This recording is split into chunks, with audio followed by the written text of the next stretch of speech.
Gaming is for friends. I thought this music was so epic. We all like talking about gaming. The only thing that I disliked about the old game. There are so many different conversations started by gaming. Oh, I forgot. I have you. This could be anything. Okay, walk in that green goo. Oh, nope. That's a no. Anything Gaming Podcast. Hi, welcome to Anything Gaming, episode 39. There's a lot of episodes. Today we're going to finish up talking about our local games, games on multiple... What am I trying to say, Woody? What was the Nintendo thing that we were talking about? I'm all confused. Okay. So a little primer for people that didn't catch last time's episode. We talked about the future of mobile gaming, Yes. which, I had just gotten the Steam Deck, enjoying it. Still am enjoying it, by the way. Quick update on that. And, we just were talking about how it's going, where's it going. And honestly, had we waited a day, I think we would have had a better episode, because the very next day, it's now official. They announced the Switch 2.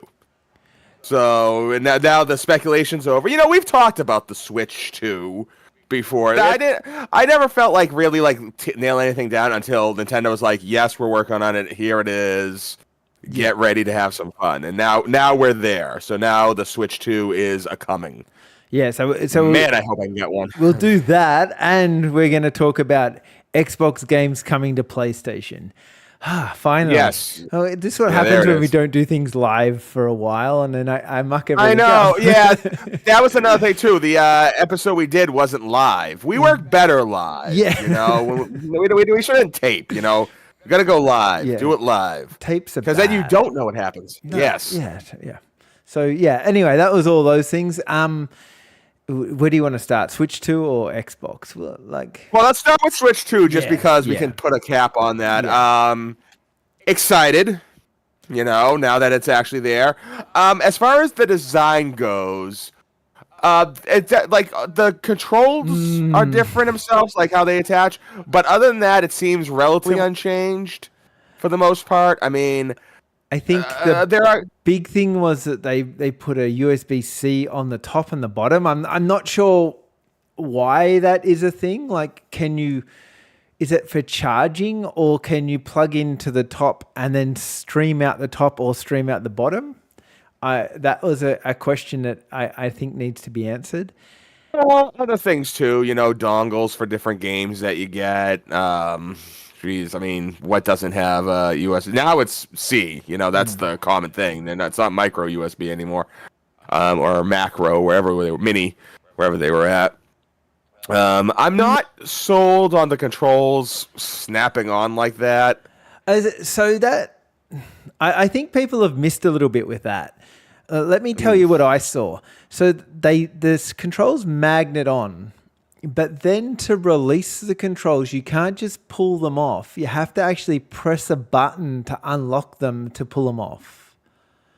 I mean, if that works well, yay. But at that point, you just don't know. When I looked at it, I was like, because it was just satisfying when you slide on the Joy-Cons, you know what I mean? I think a lot of people put Joy-Cons on back to front and upside down. The amount of people that I know that have put a Joy-Con on backwards is a thing. No, I can see that. One thing I am worried about now, because Nintendo seems to have a habit of doing this, and it's usually with a Zelda game, is just a little while ago, they officially said, yes, that's right, Metroid Prime 4, it's a coming. But now that the Switch 2's coming out, I'm worried it's going to be one of those, they're going to hold on to it for a little longer. That way they can release a Switch 2 enhanced version of it. There'll probably be a regular Switch. They kind of, even going back when the Wii was coming out, it seems like they were ready to release Twilight Princess on the GameCube. But then they announced the Wii, so it was like, all right, we're going to hold off, and once the Wii comes out, we'll do a dual release. You had Twilight Princess come out on the Wii and the GameCube. Here's a thought, though. Maybe Metroid Prime can't even run on the current Switch. That too, and that's the thing, is that the case? They told you Metroid Prime 4 was coming out. Mm-hmm. They didn't say for what. No. Like if you watch the trailer, well, just like the thing, it's not even a trailer. Yeah, it's just we're working on Metroid Prime 4. Might as well be for the Nintendo 64 for all we know. But now, obviously, we got a good idea that it's definitely going to be probably a launch game for the Switch 2. Make good sense. At least stateside. I don't know about Oceania, but I know Japan. Metroid isn't a big player in Japan. It doesn't really sell. Like No, it's never. It's not that big here. I really like the Metroid Prime games, but I think I'm one of not many that like it. No, yeah. I mean, even over here, it's not like Mario or Pokemon or Zelda, but it's a franchise. It's something you expect in Smash Brothers. Have a couple levels of. I think I'm concerned about the Switch's power. Like, it's going to be pretty much a little bit more powerful, but not much than the Steam Deck, right? I'm hoping it's at least as powerful, and this is kind of reaching, but I'm hoping it's at least as powerful, not to like outperform PS5 or Xbox, but at the very least to be able to run Grand Theft Auto 6. Well, they're putting it doesn't need to look that good. They might downscale it a little, like they did with Doom Eternal, but at least run Grand Theft Auto 6. Yeah, you want at least 60 FPS. I feel like we're in the age where 60 FPS is a minimum. We can't just keep releasing games at 30. No, yeah, like that's that's the least. It doesn't even really have to be because I'm playing through Resident Evil 4 on the Steam Deck. Gorgeous, looks just as good as the PlayStation 5 version I played. So if it can be as powerful as that, I think Nintendo will be all right, because we can only assume that, much like the Switch 1, and now, yes, we have to call it the Switch 1 from here on after forever and ever. I didn't even think about that. Oh, my God. Yeah. Remember back in the day, we just called it the PlayStation, and that was it? Kind of like how they used to just call it World War, the World War, the Great War, and then it became Part 1, because everything gives us a sequel. Yes, okay. No, okay, that's an interesting point. Yeah, but I think the specs have been confirmed to be that of similar to a Steam Deck, maybe a little bit more powerful. And that's where my concerns start, because Nintendo have got a very bad history of this, of underpowering all their stuff. So when it releases day one, it's going to look great. It's going to be, everyone's going to think it's amazing, but on a 5, 6, 7 year cycle, at halfway through the cycle, it's going to be underpowered. And then we're going to be going, oh, when's the Switch 3 coming? Well, I mean, that's also the reason why they're probably gonna definitely lowball it at first. Going back to NES, if you play like Mega Man 1 and then play Mega Man 6, same console, exact same console, the same hardware doing, Mega Man 6 clearly looks way better than Mega Man 1. Yeah. Because you grow into the console and you kind of know what to do more with it to develop. Yeah. So I'm not too worried about them underdeveloping it now. And you said it yourself, Nintendo's never really been known to making these like bleeding edge quality graphic games. That was never probably the closest. The only Nintendo game I really ever two of them that I ever played that was like, oh my god, look at these graphics, was Mario 64. And that's only because of the 3D aspect of it, and Metroid Prime 1 for the GameCube. Every other game that came out, and they look great. Wind Waker, the other Zelda games.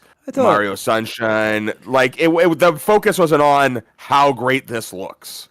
Bond, I thought that was pretty good at the time. It was, yeah, but even then, like the focus wasn't the graphics. It wasn't even the performance, really. It was just like the game itself. Yeah, no. That's and of course, already people are saying no matter what, they gotta make a new Mario Kart for it.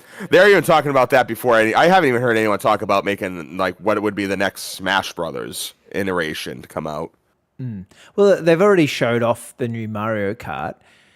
Here's a question to you: do you think they released the Switch 2 trailer because everyone had already worked it out? Every kind of news station had pretty much said this is what's coming, and Nintendo's like, well, we don't want any more speculation. Let's just release our own thing.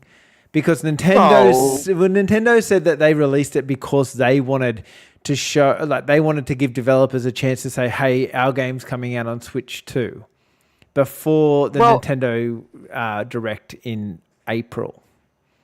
I mean, people have been talking about the Switch 2 for years before it even existed. So, I mean, the speculation was there anyway. So, like, and it's nice that finally it's out in the open. Now the speculation can end, and now the actual discussions can begin. Yeah. But it seemed like Nintendo had no problem, not releasing any news about it. You know, what they did what they did for obvious reasons. The biggest reason is, you know, Christmas 2025. It's going to be the item, and that's if it comes out this year, which it might not. I think it will. But I think it will. I think you'll find, okay, this is my prediction. We're going to get to Nintendo Direct April, and they're going to say it's going to be like an Apple thing where they go, and it's available to buy today. And everyone's like, wait, what? We weren't even expecting this. You know what I mean? Something like that to blow everyone's mind. that would be something. Here's a good question. What do you think the price point will be?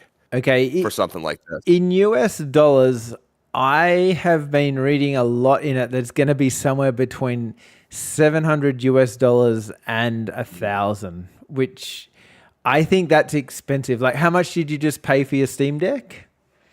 The Steam Deck itself, I got the best, you know what I mean, like the Uber Super Edition.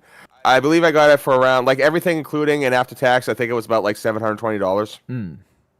I could be a little off on that, but yeah. Of course, you know, the PlayStation 5 and the Xbox Series X were all $500 American when they came out. Yeah, but they don't have a screen in them. Right, they're not portable, so you got that extra, you know, attachment. And also, they've even mentioned this. Usually when a console comes out, for the first like year or two, it runs on a loss. Like, they're expecting to lose money with every console they make, but they gain it back with the, you know, software, buying controllers, all that other good stuff that you need for it. At least the first few years. So I'm sure Nintendo will charge. It'll be expensive. I don't see it being any less than $600. Well, I can say that. That's hopeful. That's hopeful. Like, I'm thinking 700-ish, like on par with the Steam Deck. And I don't think that's a terrible price when you consider it's got a screen in it. If they release a version, because I've been saying it for years that Nintendo needed to release the console version of the Switch. So they released the Lite, and then they should have released the Solid or something like that, where it just plugs into your TV and it was really cheap, but you could just play your games on your TV if you wanted to. Well, they could do that. I mean, every console now has different versions of it. Have a version of the Switch that's like strictly plug and play. I reckon, why not? You could make it and then have a version that's a Lite, you know, just portable only. And then, of course, you have your basic model, which is the, you know, from TV. It switches from TV to portable. I know. I don't know about you, but I play probably 80% of my Switch on the TV anyway. And I wouldn't care if it didn't have a portability stuff. That's why it's nice. It's nice to have, of course. But yeah, I'm with you on that. I mostly play on television. I've played, especially now they got the Steam Deck. You know what I mean? Like, if I'm going out and I need a portable console with me, I'm taking the Steam Deck over the Switch. Another thing too, I hate to be a negative Nancy about this. Not huge on the name. Like, we talked about that with Switch 2, with Switch 1. I was kind of hoping they wouldn't call it the Switch, but a 2. But at the same time, because, I mean, it is a Switch 2. You know, it looks like a Switch. It clicks like a Switch. It should have been called the Super Switch. Super Switch, the Switch 64, something like that. The Switch Cube. That's what they should have done. That's Nintendo naming structure. It should have been, because even the Wii U wasn't the Wii U 2. And now that Iwata is long gone, you know what I mean? So it's been new management and the new management's doing fine. You know, Switch made money. I definitely see Nintendo being a little bit more pragmatic in their approach now. They'll still experiment. They'll still go outside the box when they need to be. But they know now that, between like PC gaming just getting really big now, especially with the Steam Deck, and of course with PlayStation making all these moves, getting all these games, as we'll talk about in a little bit here, that it might be best now to just keep the cards in and just release something standard, something familiar, something that people will comprehend and understand. They don't want another Wii U. The Wii U frightened people, I believe. Oh, Nintendo's always had that history too of one really good console, one really crap console, and they've done it for such a long time now that I don't think they could afford to make this terrible. Right, yeah, no. So I think they're just playing it smart and be like, all right, that just make the console that people guts better. That people want, not that we want to make. Let's make something that the audience wants. And it's the safest bet, and it's the bet that they should go with. Don't do anything. And Nintendo's got such a great niche right now. All the stuff with a Game Pass and games going on PlayStation and Xbox, the console itself becoming a bit less significant. Nintendo's they're immune to all that. They're not even in that realm. They're in their own realm. Stay there. Be isolated and stay isolated, because that's their best bet to keep profits going, to sell these consoles and to get them out to the public. They got to do that. And it looks like that's what they're going to do. So definitely I'm super excited for the Switch 2. I hope to get it fairly soon after. I never get a console when it first comes out. I want to. I get so many day one consoles. I'm a day one console. I'm lazy, stickler. I'm at the age now where I don't want to work. The closest thing I ever tried to get with a late day one console was back in 2000 when I tried to get a PlayStation 2, and I didn't that day, and I was mad, and I was kind of happy because I got Majora's Mask that day, so it kind of softened the blow. But I wanted to play Time Splitters, damn it. I'm thinking about trading in my Switch 1 now for a Switch 2 while it's worth some money. Because obviously one of the greatest things about Switch 2 is that they're making it backwards compatible. Well, the funny thing is, so I told my girlfriend that when I get the Switch 2, she can get the Switch 1, because that way we'll be able to play together and all that stuff. And she got so excited, she started looking up custom cases for the Switch on Amazon. She found this this Lilo and Stitch one that she liked, and she's like, "Oh, I want to get this one." I was like, all right, sure, yeah, whatever. Oh, it's going to get bad for you. Yeah, well, I'm not going to let up a Mario Kart, all right? I have beaten her ass in Mario Kart. I'm going to do it again. Sorry, Tess. Love you. Yeah. Mario Kart is a relationship breaker, so you be careful there. You're treading bad game. I wanna try Portal 2 with her. You know what game is one of the greatest couples games ever? What? It Takes Two. I heard, I've heard that game was pretty good. It's very good. I was thinking about that. Maybe we'll come back to that sometime. One of our topics will be couple games. Couples games. We have, we could do that. Yeah. Let's stay on track. Well, let's get back on track here with the Switch 2. Okay, last question. What games do you think are coming out Switch 2 day one? Metroid Prime 4, I'm assuming, now.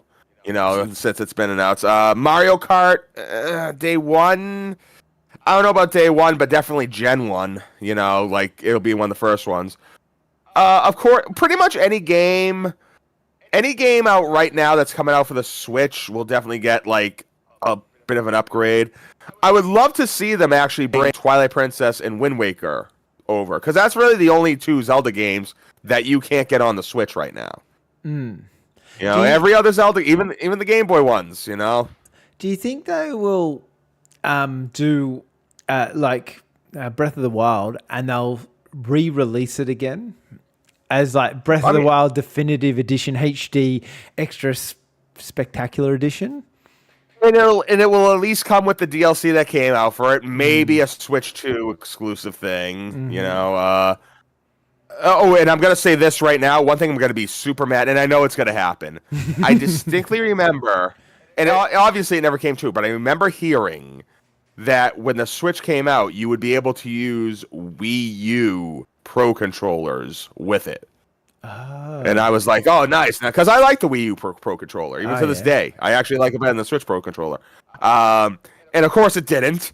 It's not compatible, and that just got me off. So I really hope that not just the Pro controls, but all the controllers. The Joy-Cons really won't be able to, because you can't, I'm assuming you can't slide them on anymore. But even if you're just using it as a regular controller, I really hope that they do that. They might not. They might be like, too bad, asshole. And I just bought some new Switch controllers because reasons. So yeah, I'm hoping a lot of the peripherals carry over. If not, that'd be a shame. I still to this day think that the Switch Pro controller is one of the most underrated controllers on the market. To me, it's better than the Xbox controller. Not quite as good as the PlayStation one, but it's a nicer feel than nicer layout than the PlayStation one. So PlayStation controller. So you know what I'm saying? Everyone goes, oh, which is better, Xbox or PlayStation controller? The Switch Pro controller is so good. It's such a good controller. Smooth. Yeah, it's smooth. I was playing Red Dead with it beautifully. It worked out great. Honestly, even the Joy-Con controllers themselves, they're not horrible, but I can see I probably like it a lot better if I was younger and my hands smaller.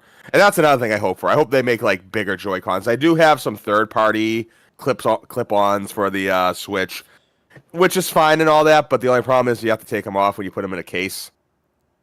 When you're traveling with the Switch, because they don't fit in. So, yeah.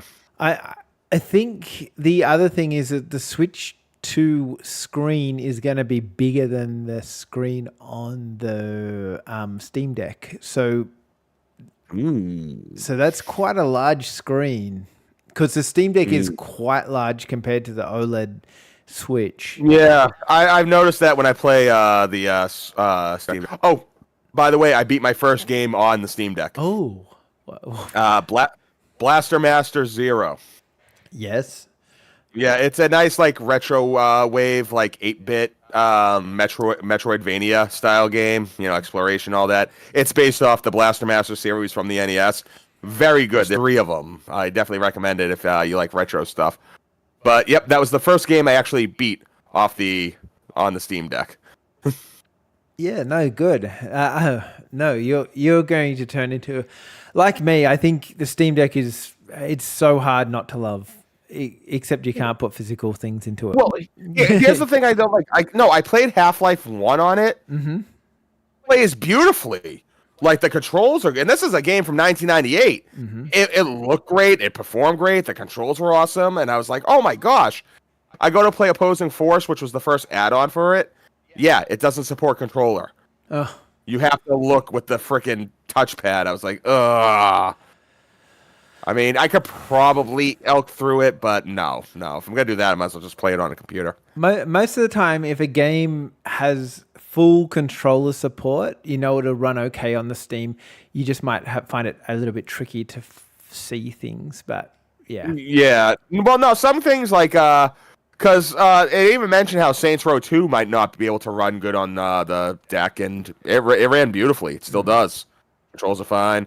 I also had a chance when I was playing Resident Evil 4. When I booted up on the Steam Deck, it was giving me PlayStation controls. So it was press X to open it, but it's no.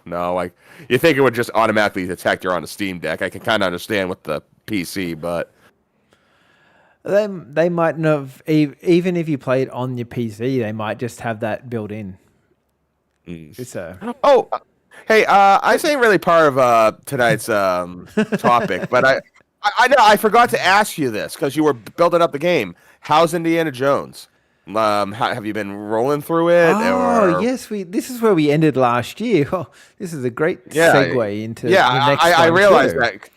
Right, yeah. Yeah. No, I realized that. Oh my God, he was talking that up so much, but I really hasn't. He says he likes it, but I want to know more. How was it? I'm thoroughly disappointed, but it was really good. But it's just, I think you would like it because you like Bethesda. I have yet to find a Bethesda game that I love. Okay, Love. Love. like anything, everything Bethesda always.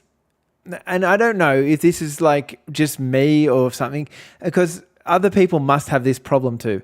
But for example, in the Indiana Jones, so you use your whip to swing from one thing to another thing, and if you're swinging from one platform to the next platform, you will use your X button to jump, your A button to jump when you're at the end, and you'll land over on the other side.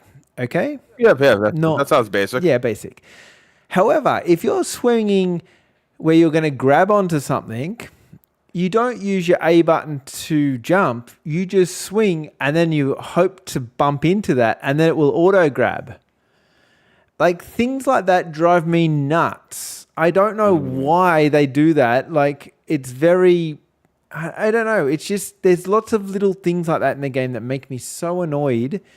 And it's just a Bethesda way of doing things. It's just... They do these dumb things in games. I mean, like, as far as that mechanic goes, I can't think of too many Bethesda games that have that mechanic. But at the same time, I mean... In my mind, the only thing I can think of that's a Bethesda game that has a mechanic like that would be Doom Eternal. Not a Bethesda game, but they published it. But no, even in that, you press the jump button at the end to get that little lift. In fact, you can double jump after that. It doesn't do it automatically. You have to do it. So in this one, if you jump with the intention of grabbing onto the ledge you want to grab onto, he'll just jump, he'll grab onto nothing and fall to his death, and you get the shits and never play it again. Like, now I want to play this just to really understand, because like it sounds like a common thing. Like I feel I've dealt with this. Yeah, I just forget one. Like, and there's there's some other things in the game that I don't understand. For example, Indiana Jones gets some different disguises. Okay, so you can pop on a disguise of, I don't know, dress up like a priest or whatever, but then you walk around and they notice you straight away, and you're like, well, what the hell did I go and have to find this disguise for? It makes no sense to me. Like, am I missing something here? Like, the only thing I can think that's going on is you got something else equipped. See if you got an accessory or something. Like, I don't know if there are accessories that you equip, but take everything off except the disguise.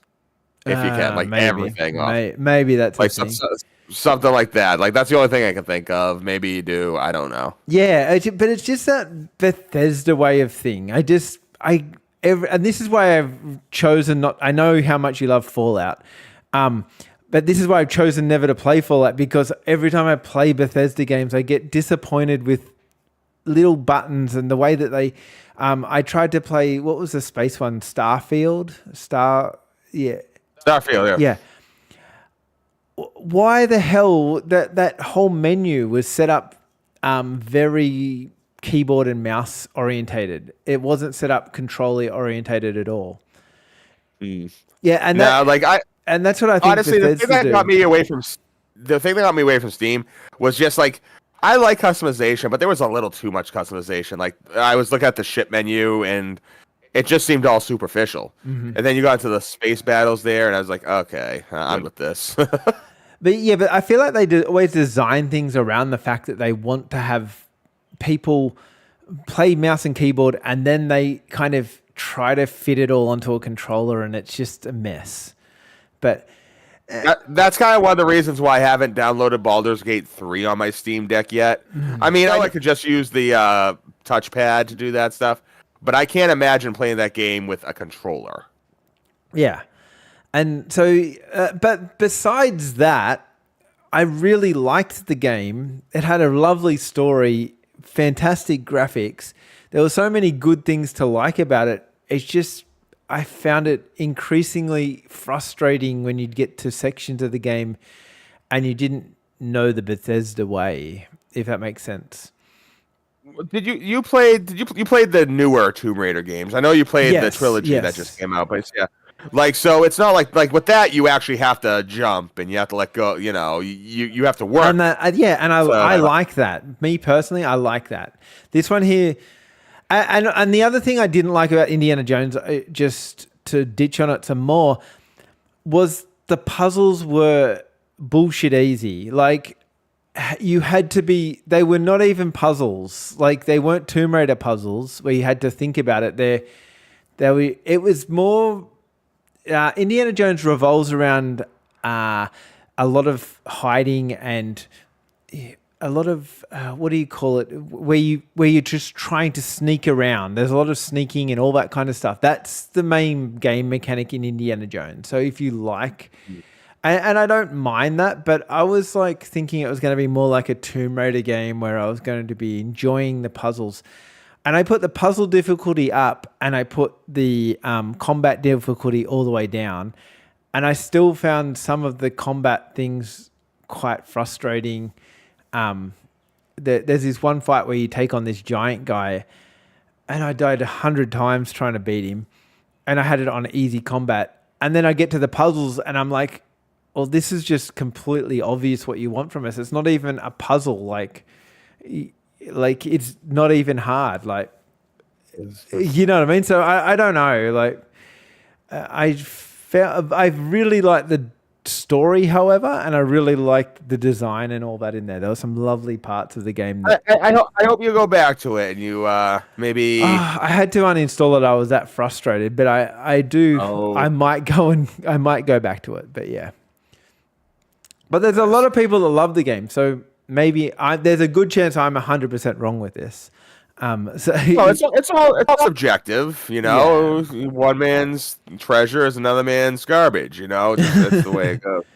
Yeah. But I think that might be a good segue into the actual meat of the topic this week. Is that some PlayStation is going to be getting some games soon. It was announced in December that actually Indiana Jones was going to PlayStation. Mm-hmm. Yep. Oh yeah. So I mean, maybe the haptic feedback will make the game better. I don't know. Oh, well, I'm hoping though that it's one of those things where I'll get a couple of updates and I'll just tweak a few things and then it'll be really, really fun. That's why I am planning to go back to it in a small amount of time and we'll see where it's at. There we go. But yeah, I think PlayStation's getting that. What else are they getting? Forza 5. Forza. Yeah. That's weird because is Halo going there? I didn't hear that. I mean, that'd be a coup. I mean, at that point you might as well throw Gears of War on that shit too. I mean, like Halo is Microsoft's franchise. It was like from day one when they launched the original Xbox. Okay, it was their franchise, but when's the last time they actually released a Halo game? Infinite, and honestly, it was popular for like a couple days. I actually played some. When did it come out? Halo. When was it? Beginning of 2022. Oh, okay. Beginning of 21. It's been around for a couple of years. Yeah. But I remember it was the first game I actually played multiplayer on my new computer. Just to test the multiplayer component out, just to be like, all right, let's work the multiplayer. And it was Halo. It was fine. Yeah. I didn't go back into it, but it was fine. I will, although I am doing a YouTube series with one of my friends who lives in Kentucky. We're going through the entire chronologically the whole Halo series. We started with Reach, and then we go Halos 1, 2, 3, 4, 3 ODST, 4, 5, Infinite. Right now we're at Halo 3.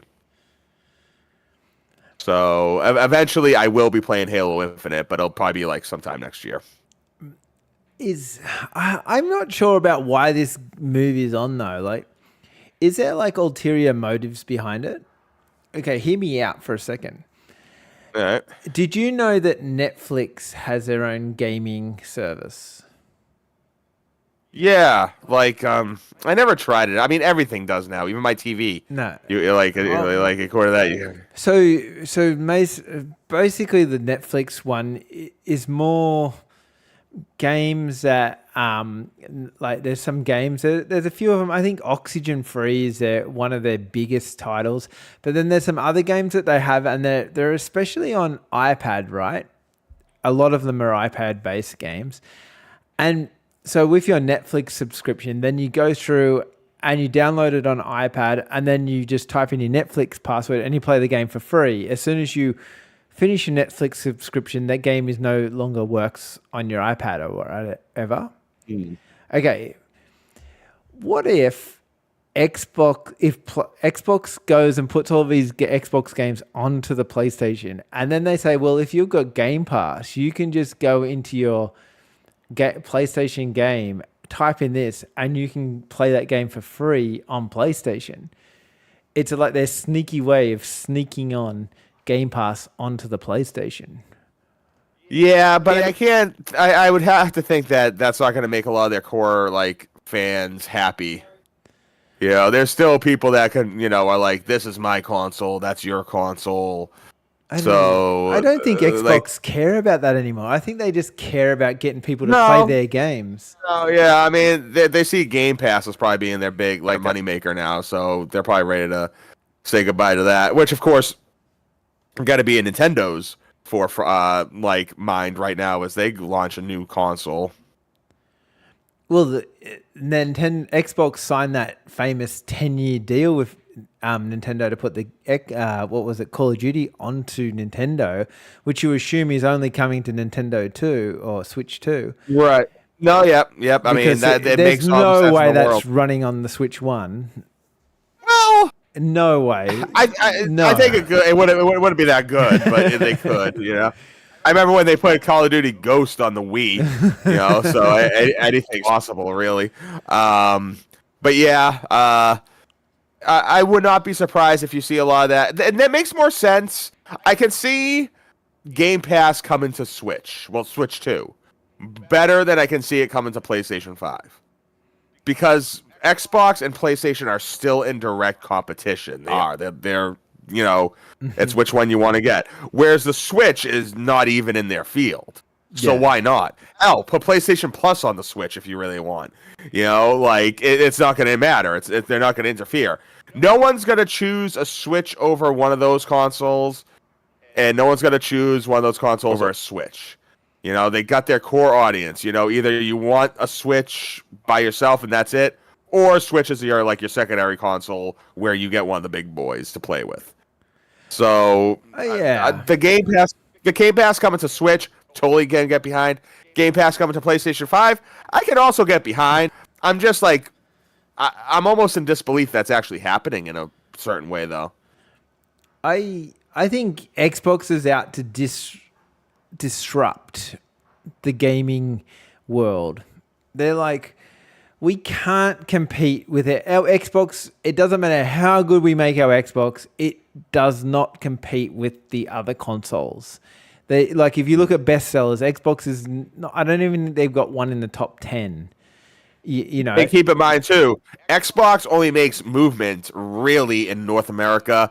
As far as Europe goes, I don't really hear them talk too much about Xbox. And Xbox more or less doesn't exist in Japan.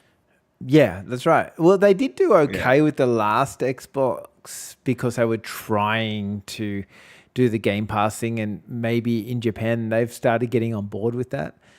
Maybe. I mean, I think you're right. I've heard that the Xbox has never done as good in Japan as it's doing right now, but it's still not doing that great. Mm-hmm. It better, but better isn't best or good even. Especially when you got Nintendo and Sony just carving up the landscape as they've been doing for decades now. Well, that was one thing that was really interesting when I was in Singapore at Gamescom Singapore. Asian countries aren't typically that into Xbox, but they had a big presence there, and especially in the indie section, Xbox was trying to get all the little Asian studios to get on board with their Game Pass and all that stuff, and they was throwing heaps of support behind their little indie devs over there. So I think Xbox is, like I said, trying to disrupt the industry, trying to work out how they just want to have their name everywhere. They just want Xbox on everything. They don't care if it's in your PlayStation or in your Nintendo. They want Xbox to be loud and proud everywhere, so everyone can kind of just go, oh. maybe I'll get an Xbox. Maybe I'll think about Xbox. Well, maybe that's their best bet. You know, Nintendo. I mean, Nintendo is isolated since they got their own niche base. PlayStation, of course, is definitely number one in consoles, but they're also releasing their stuff onto Steam. You know, making inroads to that. It's I can't help but like I can't. I don't see it helping them that much in the long run, but it helps us that much in the long run. You know, it gives people more options, like different avenues to play all these games, which is great for us. I can't complain about that. You know, I mean, I could play even on my Steam Deck now. What PlayStation games could I play? Well, I keep on thinking about it and think almost with PlayStation moving a lot of games onto Steam, with Xbox moving a lot of games, well, I can play them on my PC with my Game Pass anyway. I basically don't know if I'll get the next consoles that are PlayStation or Xbox based consoles because I've got PC now to play a lot of these things. And if I really want to play, I don't know, the new Gears of War or a God of War, whichever, I can just go and open my Steam and go and play it there, go and buy it from that. And I might have to wait 6 months or something, but I mean, The Last of Us, I can play that on PC and it probably looks better and plays better than it does on PlayStation. Well, I will say this about the Steam Deck. There's still a bunch of Steam Deck games that don't play, well, Steam games that don't play on the deck.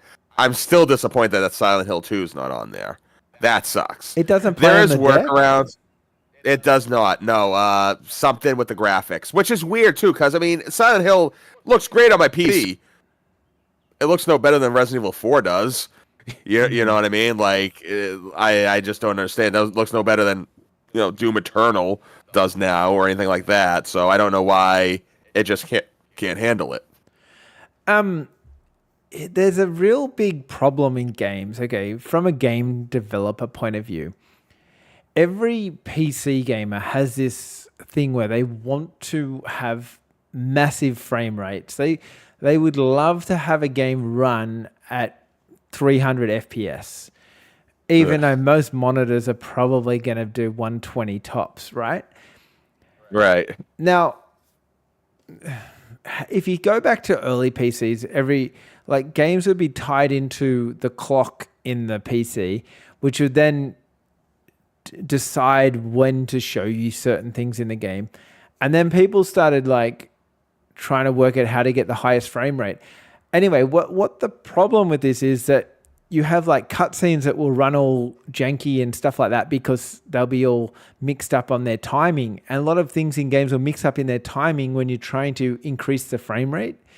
If everyone could just decide to go to like 60 FPS or 100 FPS, whatever it is, and then we all stick at that, it would make games so much easier to run. That's why a lot of games that go from PlayStation, they run really nicely on there because they've capped it at a certain amount of frame rates.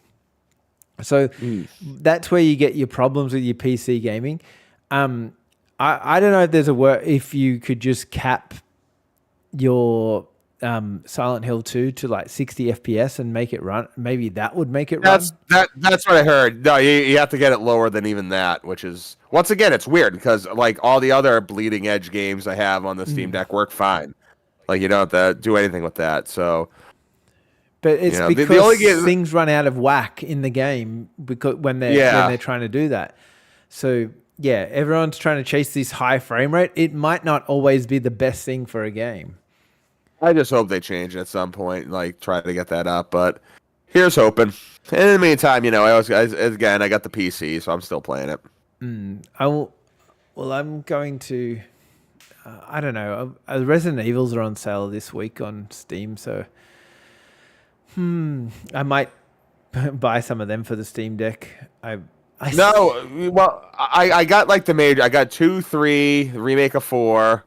I don't have 5 or 6. I do have original 4, but I haven't put it on my Steam Deck yet. And of course, I got 7 and 8. I was thinking about doing another 7 run. I like 7, and that'd probably be fun on the Steam Deck. Yeah, I think it'd be pretty good on set. But also the original first Resident Evil apparently runs really nicely on the Steam Deck as well. Are we talking like is the original, or is it the 2004 remake original? 2004 remake. It's Steam Deck compatible, so that would be probably. Is that one worth buying? Should I buy that one? Oh, absolutely. Oh, the Resident Evil 4 2004 remake's great. I hate that one. Dated. I hate Resident Evil 4. I mean, Resident Evil 1 though, it's got the fixed camera. Okay. It's that's the thing. It's kind of funny because like the Resident Evil, in hindsight, the Resident Evil 1 remake, it's not really that much different than the original. I mean, it is. There's a lot of things. They add new areas. There's new story. The graphics obviously are different, but it's still mechanically the same. Whereas Resident Evil 2 remake is completely different mechanically than the original Resident Evil. Even Resident Evil 4 remake, I think, has more differences in its actual mechanics than the original Resident Evil 4 as the Resident Evil 1 remake has to the original Resident Evil 1. I love Resident Evil 2. That I toss up between 2 and 8 as my favorites. Some days I wake up and 2's better than 8 and vice versa, but they're the two that I love the most. Yeah, I probably like if I had to choose one between like remake 2 and 8, I might do 2 only because I find Resident Evil 2 to be easier than Resident Evil 8. Yeah, fair. Like, in fact, honestly, I find Resident Evil 2 the remake to be quite easy compared to like that, like all the Resident Evils that have come out 7 and afterwards. Resident Evil 2 seems to be the easiest of those to me at least. I would agree with that. It's pretty easy to work out the path, but it's really well thought out as well. Right? Yes. I mean, Resident Evil 3 remake is all right. I think I died a little bit more because you got that part in the open and the Nemesis chasing you, so that sometimes F's you up. Resident Evil 4 was hard the first time I played it, but as soon as I got used to actually using the knives on the guys, it started to become very easy at that point. 7's tough. I think 7 is very tough. I think 7's like the toughest of the newest Resident Evils. There's a lot to work out in 7. Yeah, and you don't get a whole lot of ammo. That's not the point.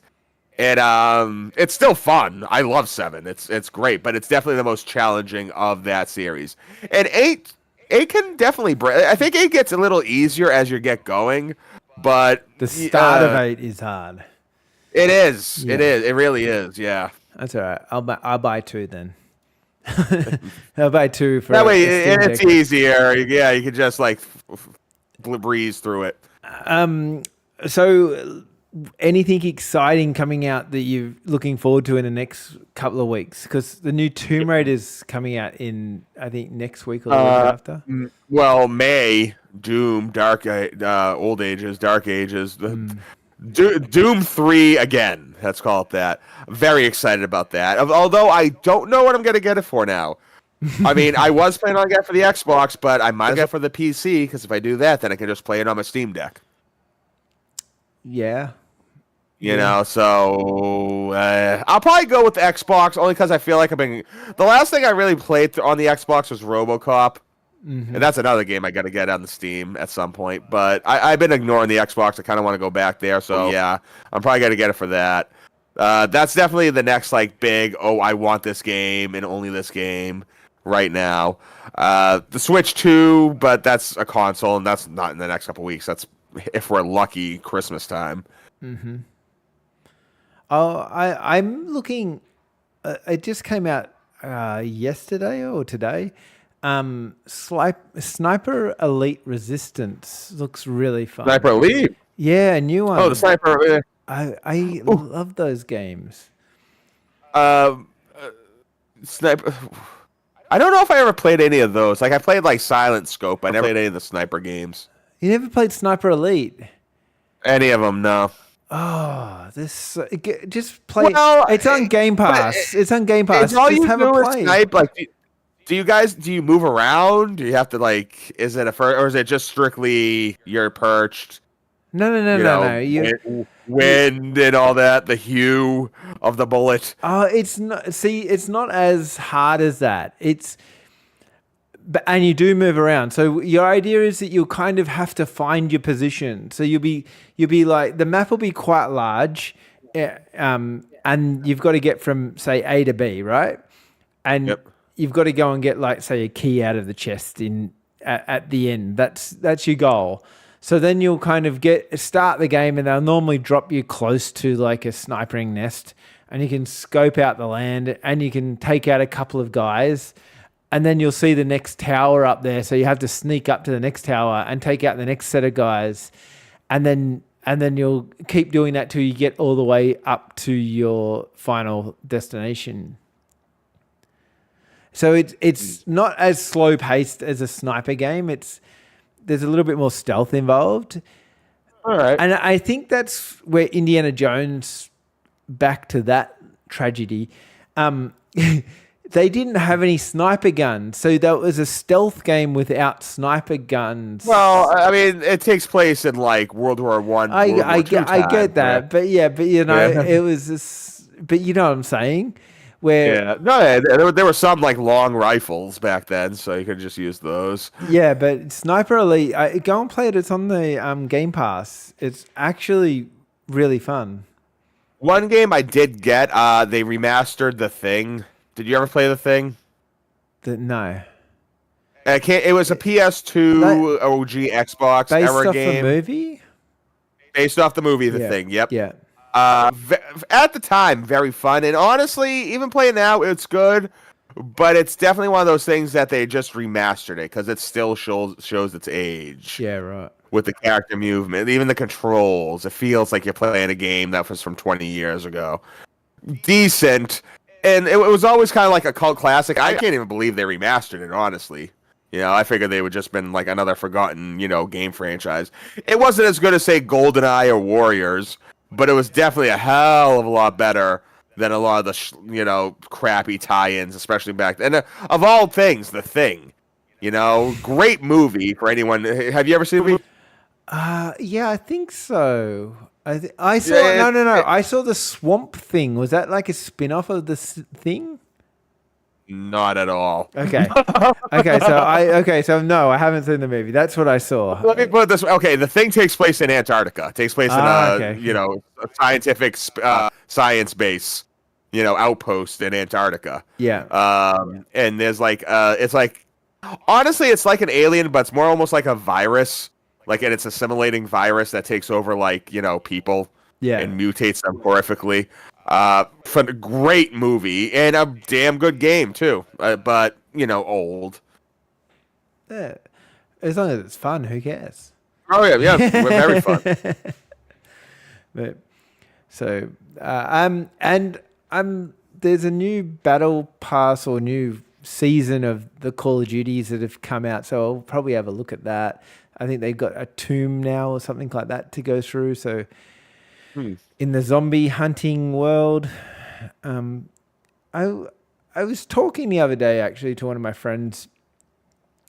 Do you know why doesn't anyone make a game that's just basically Call of Duty Zombies, as its own standalone game? Because they've would they charge $70 for that?